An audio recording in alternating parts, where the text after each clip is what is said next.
Good morning, everyone. Great to be there. Well, great to be here, should I say, not there. We were a bit worried that the long weekend would scare some of you away, so I'm glad to see you guys are like us, working, grinding. But yeah, we've got quite a lot to cover today, and just a show of hands, who was at the previous MCP event that we did?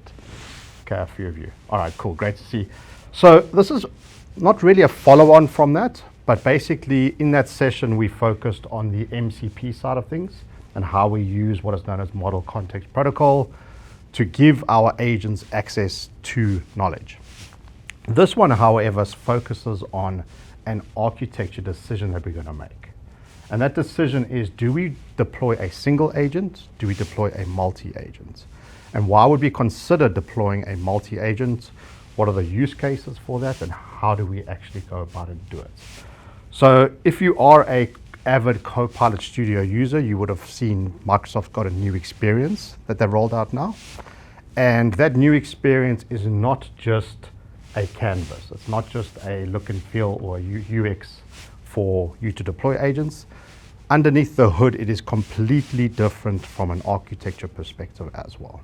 So I'm going to take you through what the classic one is all about, when we would probably choose to use that, and I'll take you through what the new experience is, and that's all about being dynamic in its decision making, dynamic in choosing its knowledge, that type of thing. So we've got quite a lot to cover. We chose the term from co-pilots to colleagues because they're all going to become our friends, and we're all going to have conversations with these agents, and that's the big dream. But basically, we really are looking at these as agents that are going to be doing things in our business. And as silly as it sounds, we might even want to give these agents KPIs, targets. Are they doing the right work at the right time? Are they doing or fulfilling what we expect them to do? So that is the idea. That is what we're going to cover today. And why does it matter? So basically, when we first started building these agents out, we built single agents, gave them a whole bunch of data, gave them a whole bunch of knowledge, a whole bunch of tools. And what happens, or what we found happens, is as soon as we try and iterate or upgrade those agents, we find ourselves basically taking the whole thing down, and it breaks the entire ecosystem. Secondly, because we're finding a whole bunch of costs around token usage, all the models are moving to a tokenization model. How do we differentiate one agent from an expensive model to another agent that has a cheaper model? So if we have a single agent, we're going to have a single large language model, we're calling. Why do we use that? And then we're going to use Claude, for example, Opus 4.8 for all of the tasks. Maybe it's just generating an email. That's a very expensive model to utilize for a very simple task. So the multi-agent piece allows us to segregate the different models and make sure we're getting the best cost point possible. We've also moved away from, well, not moved away from, but the starting point was where we would have these agents being an orchestrator for us. We'd ask it a question or bring back an answer for us. The second part of that was, well, let's give it a skill. So let's let it be able to do something, but we'll still prompt it to do so. Now we're moving into the phase where they actually start doing things based on a trigger, based on a signal, whatever it may be, and they do it on their own without us actually having to trigger it. And like I said, we actually want them to be accountable. So we're going to start really measuring the return on investment of these agents. What are they doing? Are they doing it properly? If that person was an employee of our company, would that person be doing a good job? And that's how we really want to start treating these agents going forward. So a Copilot was reactive. It was user-led, so it was something that we prompted it to do so. And it was really right in the beginning, 2 years ago, maybe last year even, it was about a productivity gainer. Whereas colleagues now, we're actually looking at giving them role-based. So if we thought about a multi-agent within the service stream, you might say, I'm going to give you the orchestrator agent a role. I'm going to give you the triage agent role. I'm going to give you the communication agent and a diagnostics agent. So if you think about it, we've got a help desk engineer. That person's going to get that persona. The agent's going to get that persona. You've got a triage agent. That might be a level 1 or level 2 engineer to try and figure out what this is about. What is happening to this ticket? Where does it go? Is it a Sev 1? Is it a Sev 2? Is it a Sev 3? So we basically want to drive roles within these agents now. They are persistent. So in other words, we have a whole bunch of data that sits at the bottom, and we have context. That context used to be quite limited from a time perspective. So we might say, well, here is the conversation I'm having with you, and then in a few hours later, it didn't have that context anymore to refer to. That context is all changing with this architecture, where the context is persistent, it's always there, it can refer back to it days, even months later. And like I said, accountable for those outcomes. So when would you consider utilizing a multi-agent over a single agent? Now, the first thing from our perspective is that a single agent is not an incorrect architecture. There is certainly a use case for the single agents, but when you would maybe consider, when you're whiteboarding your use case, when you're having a conversation internally, are we going to build a single agent, or are we utilizing a multi-architecture agent approach?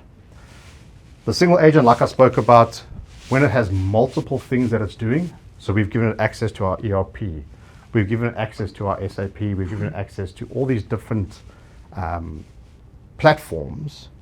When we take that down to upgrade the version, what impact does that have on the organization, first of all? And second of all, where are we segregating the duties and using least privilege? Because if something happens to that agent from a compromise perspective, then that agent has access to every single application that we have given it to. So from a security perspective, where we ring fence and layer it, we've got better controls around what these agents have access to. One of the biggest ones is specialization. So specialization is explaining to that agent exactly what they do. Now, you'd be familiar with building light agents or full agents where you give them instructions, and those instructions are basically what they do. It's their brain, it's how you explain to what I want you to do. Now, when you build a single agent and you have a whole bunch of instructions, but multitasking and you've got different instructions, they can get lost in translation. Whereas when we want to specialize, or we want an agent to do something really good and nothing else, then we can basically give those instructions to that agent only. So the triage agent, for example, I don't want the triage agent to be able to build good emails or good communications to my clients. All I want you to do is focus on the ticket, explain to me what the ticket is doing, give it a Sev A, Sev B, Sev C, whatever it may be, but that's what you specialize in, and we build the instructions around that agent specifically for that one. So it's not going to get lost in the multi-instructions that we have. Like I said, supervision gates, so basically where you want an agent not to have access to every single thing within your organization. So like I said, from a security perspective, segregation of duties, least privilege, that is still something that we have to consider within the organizations. So supervision gates is something that you would be able to build it out with multiple agents. And the last one is parallel execution. So with these agents, and I don't know if you guys have seen this, but a single agent can get overwhelmed. So if there's a lot of people accessing a single agent, you're going to start getting quite a bunch of, let's say, just random answers and that type of stuff, because it gets overwhelmed with the knowledge checks and the processing of the agent.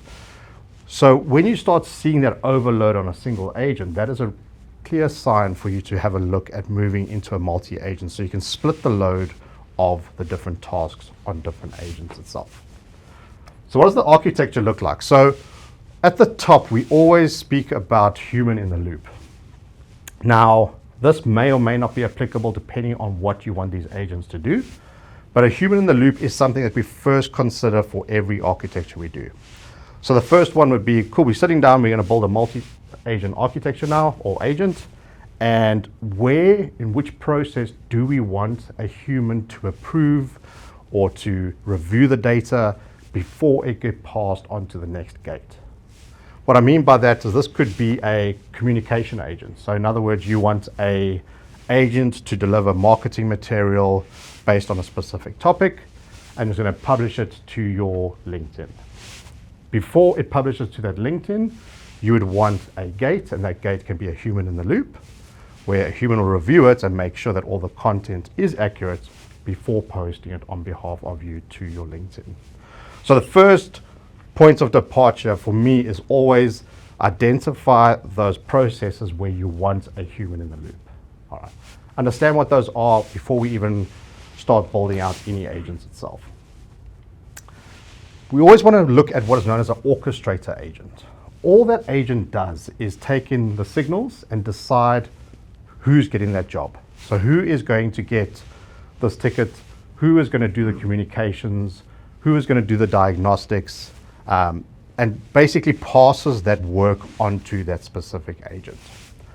The specialist agents, like I spoke about, those are the ones we really define and nail down with regards to what their capability is. Special skills, and we basically make that better every single time we iterate for that. And the way we extend the data or get the data into these agents is through what is known as MCP, which is that model context protocol we spoke about in February. And then right at the bottom, this is where I spoke about we're having that big memory context now.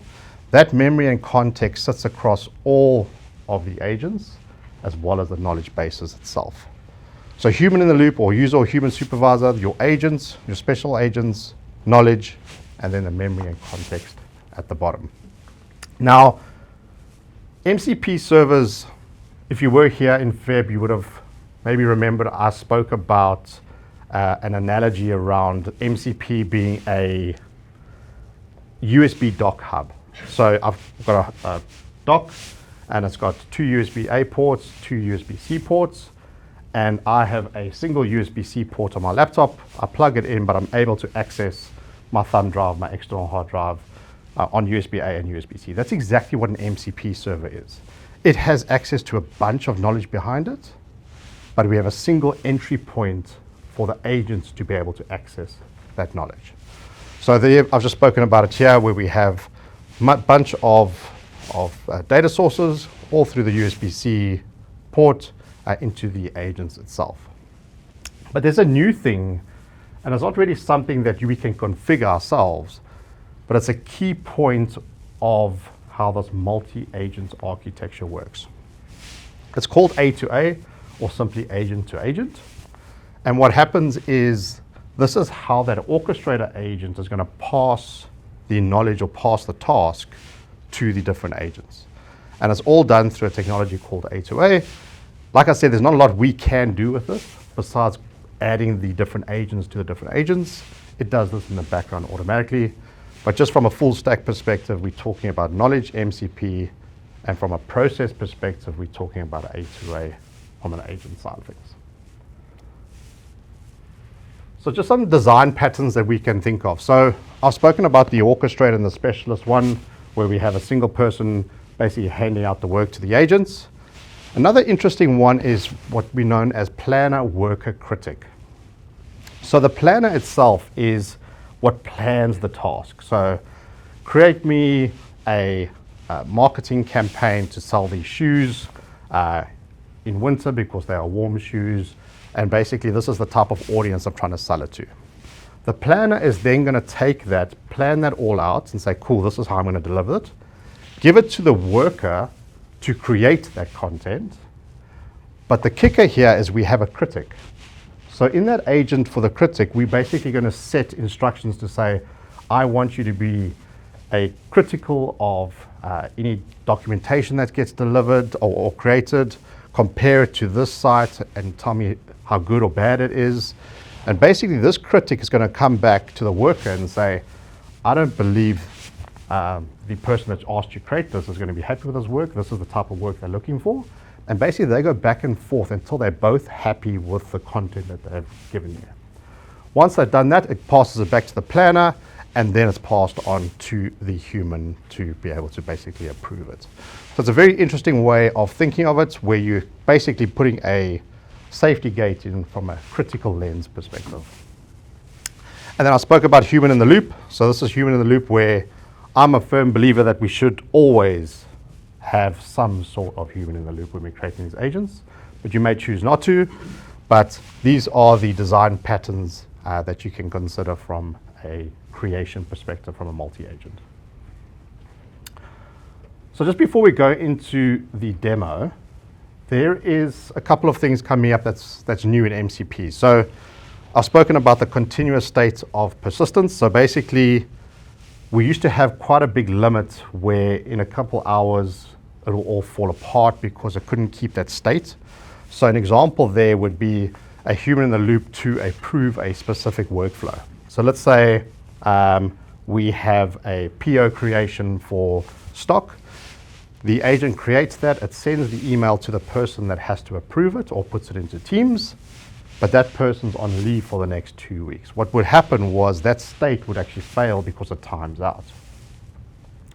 What we can do now is we can actually set that state to persistent. So in other words, that agent with that task is going to sit in a waiting state until such time as someone cancels it or that approval or decline comes through from that approval chain. So that's going to give us a lot more power to be able to have these automated processes going through large organizations that take some time to get their workflow approved.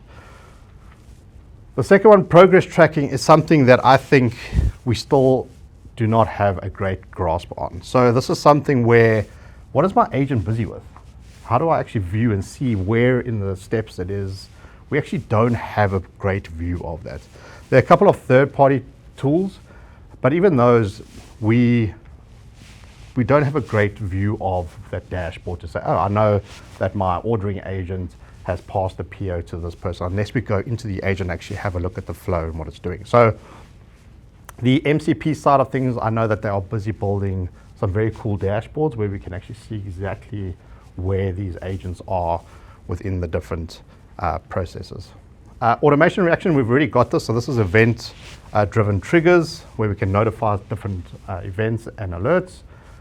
The streaming of the results. So basically, this is part and parcel of the progress tracking where we're basically going to get results driven into a dashboard. So if you say, okay, Mr. Ordering Agent, you have a KPI of ordering new stock within 2 hours of reaching this threshold. What does that result look like? Did it achieve it? Didn't it? And it's basically going to be part of a dashboard for you there. The last one, very interesting, but scary at the same time. So if you've been utilizing Copilot or Claude or any of the products, you might have noticed sometimes it says, oh, I've learned a new skill today.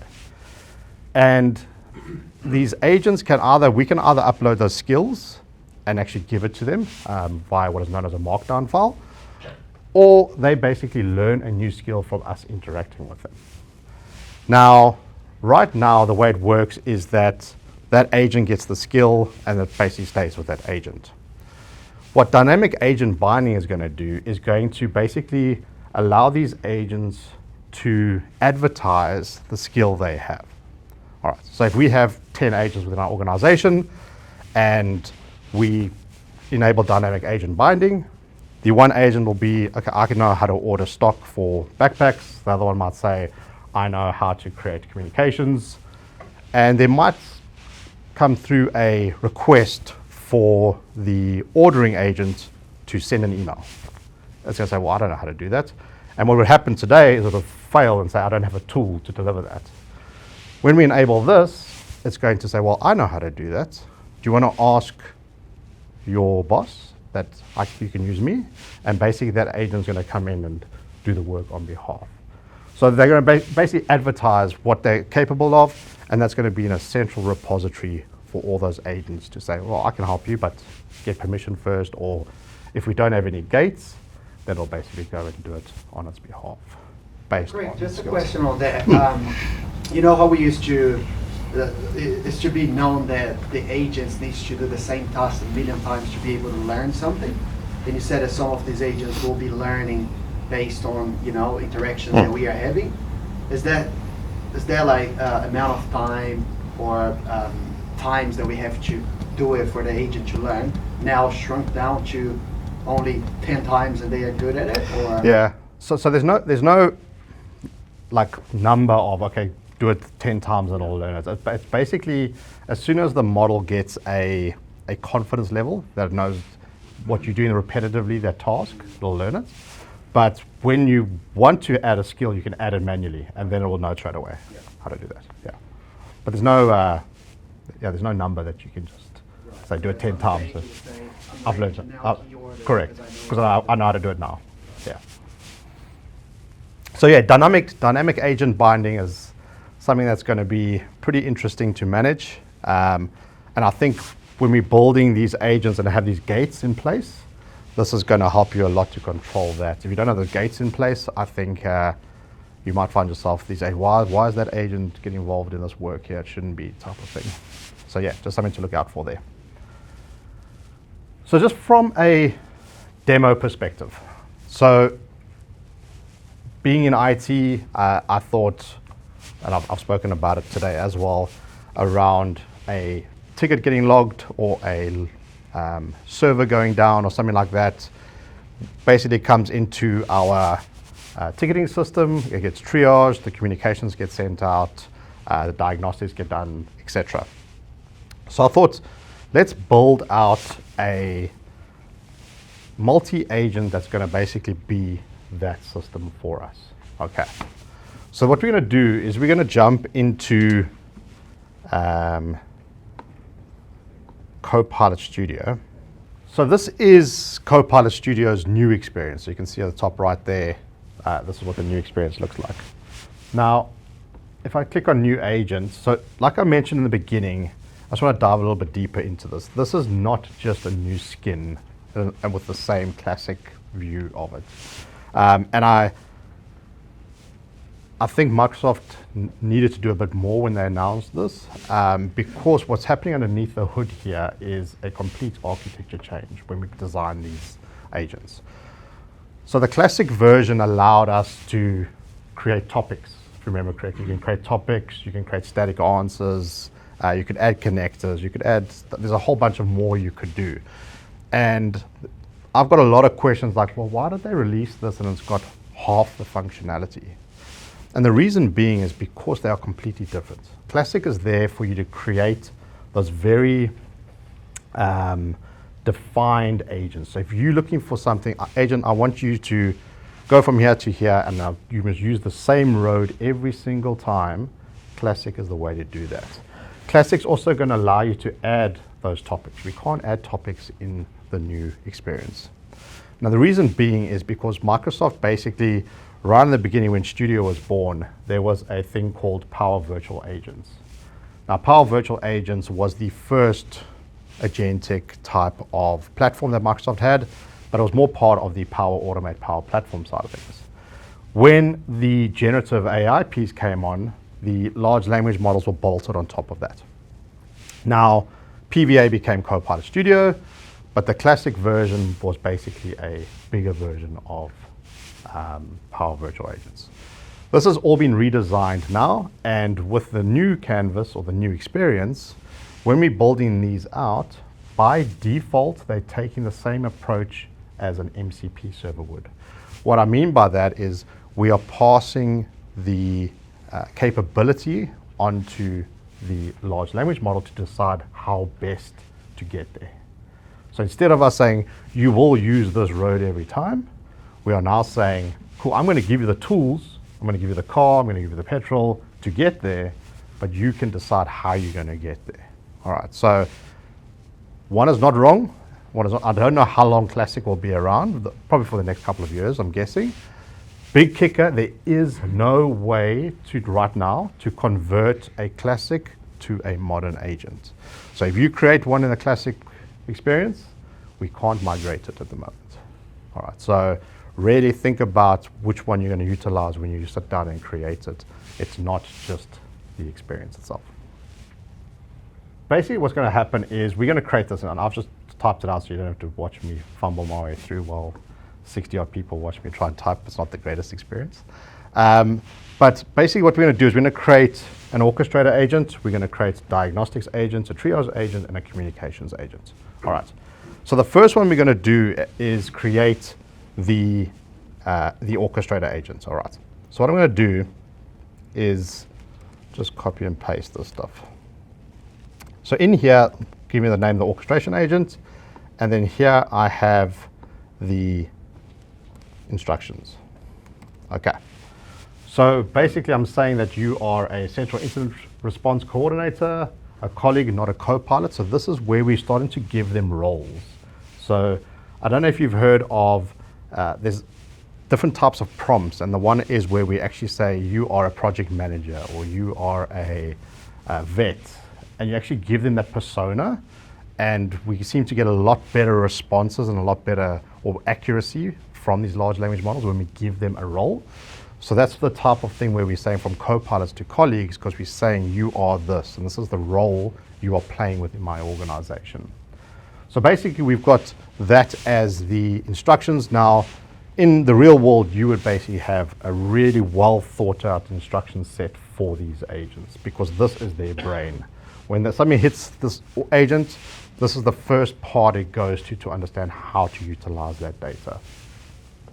The second part, and this is where the tokenization comes in, is we have the ability to choose the model we want to use. All right. Now, a GPT 4.1 is going to be a lot cheaper than using Opus 4.8, for example. So if this agent doesn't necessarily have highly specialized skills, why do we give it a highly specialized large language model to do those tasks? So what we're going to do is we'll say, cool, well, you basically going to just decide where this goes, and I'm going to tell you which agents to utilize. So I'm going to, for that, I'm going to give you GPT 4.1, which should come in relatively cheap compared to the more intelligent models. Basically just going to save that, hit publish for that. And you can see on the right-hand side here, this is what we add. So we can add the skills over here. So this is where I said we can upload a skill. So this will be from a markdown file, or we can actually describe the skill itself. Now, we can even use the likes of Copilots to generate the skills. So if you think of a skill, you could basically go to Copilot and say, hey, create me a markdown of this skill. This is what I'm looking for you to do. And then you can basically come and import that for you.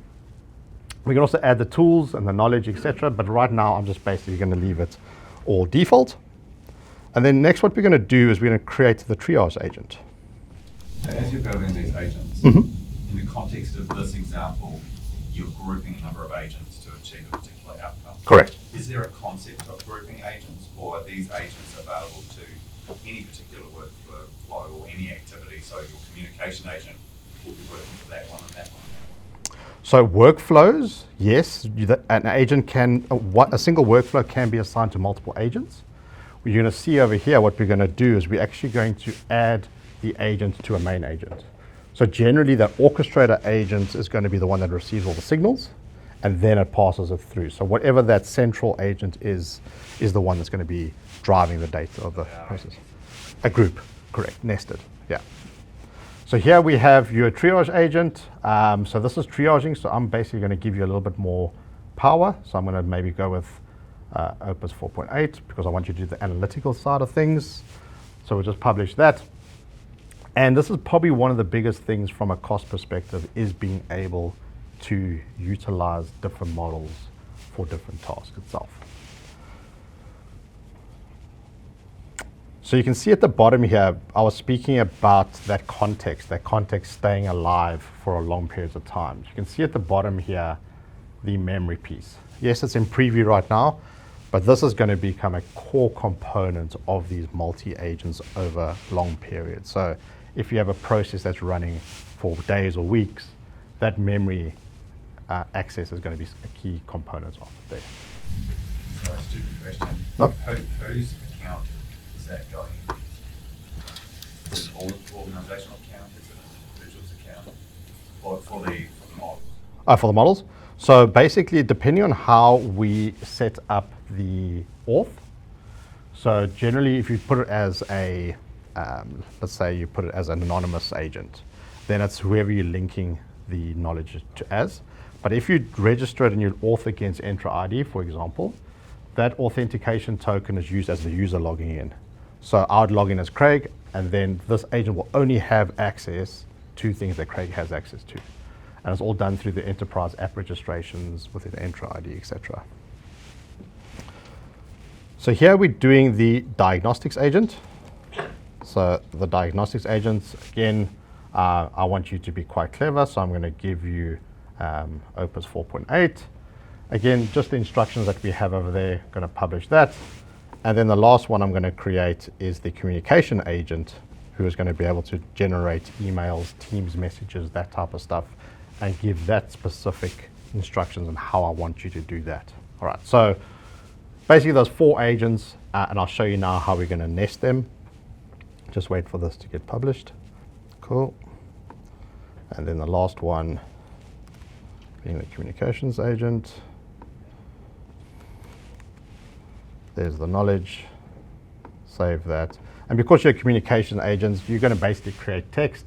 So I'm again going to give you a cheaper model, and we can publish that. So once this is published, now we're going to do the nesting part of it. So now we're going to say, okay, cool. In that architecture that I had, the orchestration agent is the one that gets all of the signals, and then it passes it through to the other agents itself. So this is how we're going to nest that. Cool. So now if we go back to the orchestration agent, we can see connected agents over here. So because we've published those agents, you can see we have the capability of actually adding them. All right. Now every time we add them, we need to give it a description for the orchestrator to know when to use this agent. Yes, the agent's got its own instructions and how it utilizes it. This description tells the orchestrator agent when to use it. All right, so basically I'm going to come in here, I'm going to say this classifies the alerts, and then we'll connect that. I'm going to come in here and say this one performs root cause analysis. I'm going to add another one. I'm going to say that this one does the root cause analysis, connect that. And then the communication agent is the one that drafts emails to stakeholders. And we're going to connect that. So there's basically 2 parts to it. There's the description to describe it to the main agent or the orchestrator. There is the instructions for what that agent does for you. And now we can test it. So basically what happens is this is just a dummy alert that I'm going to send through to it. There's the alert. And it's going to pass that through the different agents itself. So the first one here, so we can see what the end user is going to see, or we can see what's happening in the background. So here we have a triage agent, and that triage agent is hopefully now going to do a review on that ticket, classify it as a P1, P2, P3. If it is a P1, then pass that on to the diagnostic. So you can see over here, it said this is a P1 critical. Now, in the instructions, we can give it examples of what we classify as a critical. So it can be anything that we wanted from a instructions perspective. Here's the diagnostics. So the diagnostics, think of this having access to all of your logs. Think of this having access to all of your knowledge base articles for troubleshooting. So if you want this diagnostics agent to automatically, I don't know, reboot a server or place an order, whatever it may be, this diagnostics agent will then go and look at the knowledge articles, go look at the logs, match it in, and then say, oh, okay, I know actually how to resolve this. Pass it to the communications agent. Communication agent sends it to the manager. Manager approves, and the agents do the work. So here what it's trying to do now, it's trying to basically analyze the problem. So how do I fix this? Can I fix this by myself? Or do I have to pass this on to, I don't know, a further agent or to a human, whatever it may be? So while it's busy diagnosing this, it'll then pass that through to the human. Greg, those agents, do they work on the plugins as well, or it has to be an MCP server? No, they work with connectors. Oh, really? Yeah. Okay. Yeah. So from a security standpoint, because the connectors are more thorough on what data is accessing and all Yeah. that is an option. Absolutely. We want to have a better control of Yeah. this orchestration process. You can use connectors. Use plugin. So here you can see it's busy drafting a stakeholder update message. Hey team, we've got a P1. What do you want me to do about it? It's busy giving you the task, the incident, the root cause, etc. And then what it's going to do is it's going to basically say that this is a P1. I need to pass it on to a human in the loop. All right. So we can see over here the communication triggered a permissions prompt, busy emailing, P1 approval. So what's happening here is it's calling a flow to get approval from the user to be able to send out an email to the affected parties. So what's going to happen is it's going to send me an email now. So you can see over here. And I need to say approved or declined. I'll just say, be careful. Submit. And what happens is it waits for that response before actually posting the email. There you can see now it says approval granted. And now it'll go out and push that message to the company, push that message to the team, whatever it may be that you want it to action, it'll then go and do so. Okay. Now, the way that I got that human in the loop to work is through a Power Automate workflow. So what happens is in the orchestrator, and I'll show you here quickly, in the orchestrator agent, we have a ability to add a tool. So as Victor mentioned, if we don't want to use MCP and we want to be more specific, we can also add connectors, no problem. But I've added a workflow. And this workflow is basically going to ask for specific things. So I'll just bring it up here quickly. If you're familiar with a program called N8N, you'll see Microsoft's really going down that same vibe, where you just drag and drop and you put the different blocks in. But basically, when this agent calls it, I want it to give me the incident summary, the root cause, the proposed solution, the information that I need. So in other words, send this email to this person. And if that person responds with approved, then say approved. If that person responds with rejected, then say rejected. So when that communications agent gets a P1, it knows I need to send an email to a human to approve this action before happening. And that's how we get a human in the loop as well, using these workflows to be able to build those out. So that's basically how we add the connectors, how we add the MCP service. So the way that it was able to email me, I'll just show you that quickly, is we added the MCP server to the communications agents. So if you remember correctly, the communication agent was the one that was doing all the emailing.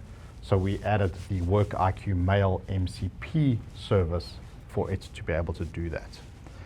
When we get down the line in a year or two, when all that dynamic binding comes in, we might not even need to add these because these skills are going to be all over different agents. So they'll just say, oh, you've got it, you send it on my behalf type of thing if we wanted to.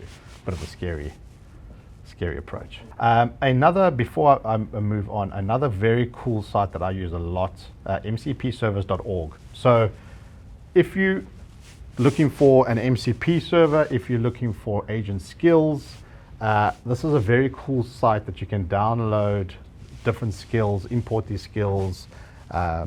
So they're all basically open sourced, where people are sharing them. So if you want to come have a look and see any automation skills or any MCP servers that have already been built, so you don't have to rebuild it, mcpservers.org is a very cool site for you to go and have a look at that. There we go. Into Copilot Cowork. So anyone using Cowork at the moment? Thoughts? Decent? Good? Expensive? I agree. It's probably one of the most used tools I use in my day-to-day job. I just love the idea of this multi-skilled, multi-accessed type of personal agent. And it just does a lot of things very well when I compare it to the likes of like Copilot, etc. So Cowork became generally available on the 16th of June. The one prerequisite is that it does require a licensed Microsoft 365 Copilot seat. So if a user doesn't have that license, they won't be able to use Cowork. It is off by default, thank goodness. because it can get very, very expensive. It is not a cheap tool whatsoever. The idea of it is multitasking. So basically, have it sit there in your desktop, tell it, check flights for me to fly to Australia for next week, this date. While you're at it, build me a statement of work for delivery of these 500 computers. Build me a dashboard I need to present to the executives. And you basically feed it all of this work and these tasks that you have. Now, it is not a tool that rapidly gets through things. It takes its time. So what it'll do is it'll queue all of those tasks that you've asked it to do and then generate that in as much time as it needs to get it done. So the idea is that we just pass it work and then carry on doing whatever we need to do and then come back at a later stage and it's all completed for us. The thing about its billing is that it's basically two parts. So basically, like I said, it needs a 365 Copilot license per seat, and then we link it to an Azure subscription for billing. Once it's linked to the Azure subscription, it's basically going to bill that to that Azure subscription, the usage of that. All right. We do have the capability of buying what is known as a P3 consumption tier. Now, that is a very large commitment, and I think it's in the range of $20,000 per month type of thing. And then you get a discount of 10% or something like that. So, so in all intents and purposes, we're all on pay-as-you-go for co-work, and we link that to our Azure subscription for payments. All right. Where it does the work, it depends on what type of task it's doing. Light task, so check my emails for any unread emails. You're probably looking at $1.80 to $5 roughly. These are the tests that I've done. Medium tasks, preparing documents, analyzing a Excel spreadsheet for a meeting, whatever it may be. Those are the pricing. And then heavy tasks. I think it's this cable here. And then the heavy tasks where you're asking it to build heavy dashboards, multiple artifacts, so a Word document, a PowerPoint presentation, a HTML dashboard. It can go anything. I don't know what's happening here, guys. That's not me. It can go anything up to $12 above for that. Now, interestingly, I did some tests on the same task utilizing the GPT models within Cowork and then utilizing the Anthropic models in Cowork. And the Anthropic models came back less token usage than the GPT models did. Now, I don't know if that's going to stay like that, but the test that I did came back about 30% cheaper using the Anthropic models only. So I don't know if that's just because of the GPT models and the way that they're being called. It might be fixed already, but it's worth doing your own tests and seeing which ones to utilize. Unfortunately, we can't dictate which model is allowed right now within Cowork. Basically, the user can select that. But I'm hoping that in time we'll be able to actually set you're only allowed to use this model, and that's what we're all going to utilize. So from a governance perspective, models, all the Anthropic models are available.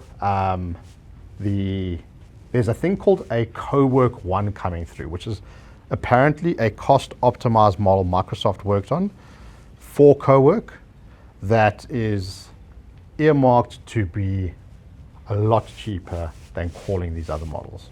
As we'll find out soon. But yeah, just I suppose the code name for it is Cowork One. I'm doubting they're going to keep that, but maybe they will. And then obviously the Frontier customers get all the latest ones.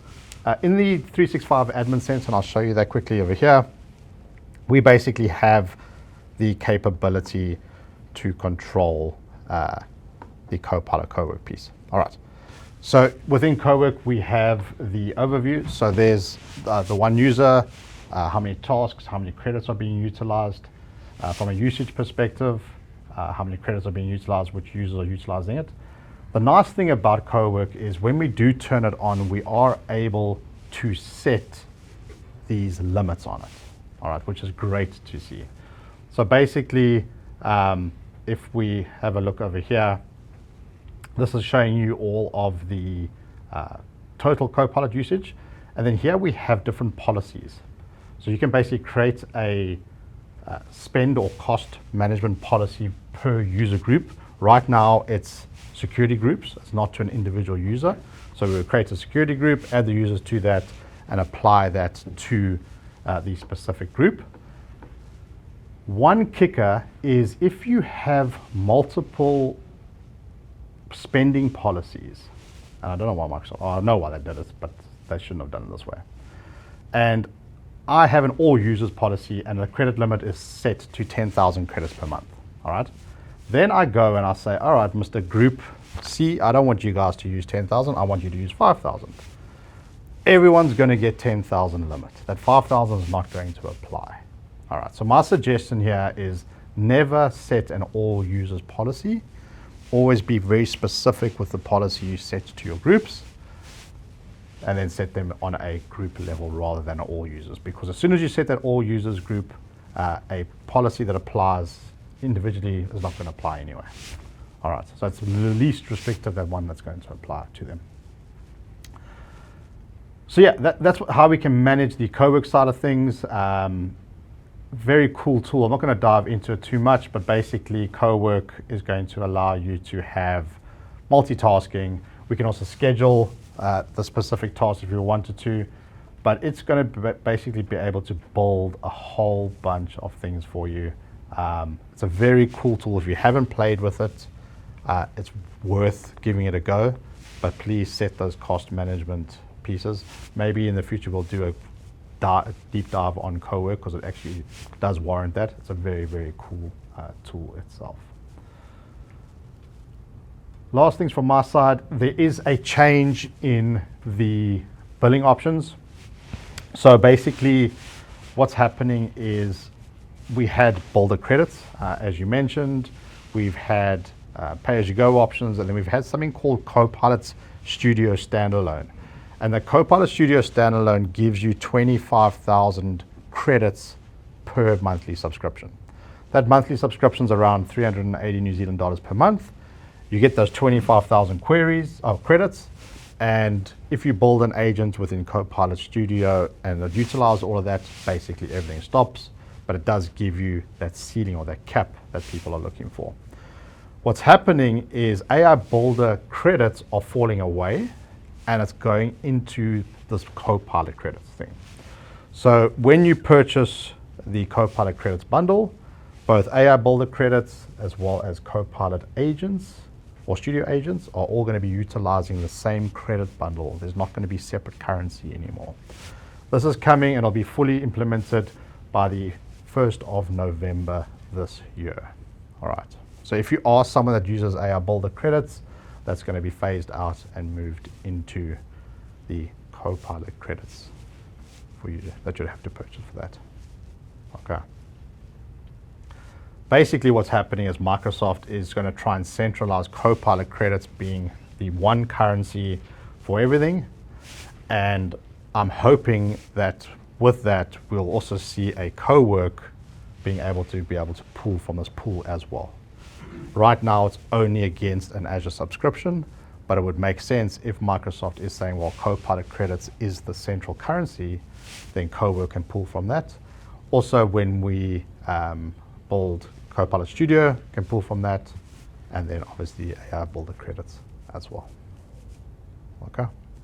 Awesome. I'll just take 5 minutes, guys. Just want to go through a couple of recent updates over the last sort of 6 months and what's just sort of come to fruition in July, and just some of the promos as well. So for those that haven't seen any of this, we obviously had first of all, we had a pretty decent price increase that started in July.